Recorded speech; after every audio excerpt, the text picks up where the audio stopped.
টানা বর্ষণে বান্দরবনের নাইক্ষ্যংছড়িতে বেড়েছে জনদুর্ভোগ।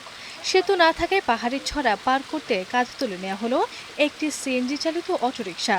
সেই ভিডিও সামাজিক যোগাযোগ মাধ্যমে ছড়িয়ে পড়ে মুহূর্তেই। তবে ভাইরাল হওয়া তথ্যের বিপরীতে স্থানীয় জনপ্রতিনিধিরা বলছেন, সিএনজিটিতে কোনো গর্ভবতী নারী বা রোগী ছিলেন না। মূলত সেতু নির্মাণের দাবিতে ভিডিওটি ছড়িয়ে দেওয়া হয়েছে। গত বুধবার বাইশারী ইউনিয়নের কাগজিখোলা খুটাখালী এলাকায় ঘটে এই ঘটনা।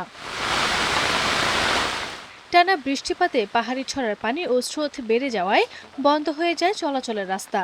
বাধ্য হয়ে কয়েকজন স্থানীয় বাসিন্দা জীবনের ঝুঁকি নিয়ে কাঁধে তুলে একটি সিএনজি পার করেন। স্থানীয়দের অভিযোগ, প্রতি বর্ষা মৌসুমেই একই দুর্ভোগের মুখে পড়তে হয় তাদের। স্কুল কলেজের শিক্ষার্থী, রোগী এবং সাধারণ মানুষকে ঝুঁকি নিয়ে পার হতে হয় এই ছড়া। দীর্ঘদিন ধরে একটি স্থানীয় সেতুর দাবি জানিয়ে আসলেও এখনো মেলেনি কোনো কার্যকর সমাধান। এদিকে ভাইরাল ভিডিওটির সত্যতা যাচাই করেছে উপজেলা প্রশাসন। নাইক্ষ্যংছড়ি উপজেলা নির্বাহী কর্মকর্তা জানিয়েছেন, ভিডিওটি কোন এলাকার তা যাচাই বাছাই করে প্রয়োজনীয় ব্যবস্থা নেওয়া হবে। প্রতি বছর বর্ষা এলে পুনরাবৃত্তি হয় এই দুর্ভোগের।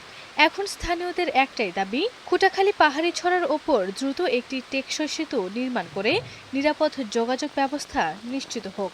একটি সেতু নির্মাণ করে নিরাপদ যোগাযোগ ব্যবস্থা নিশ্চিত করা হোক।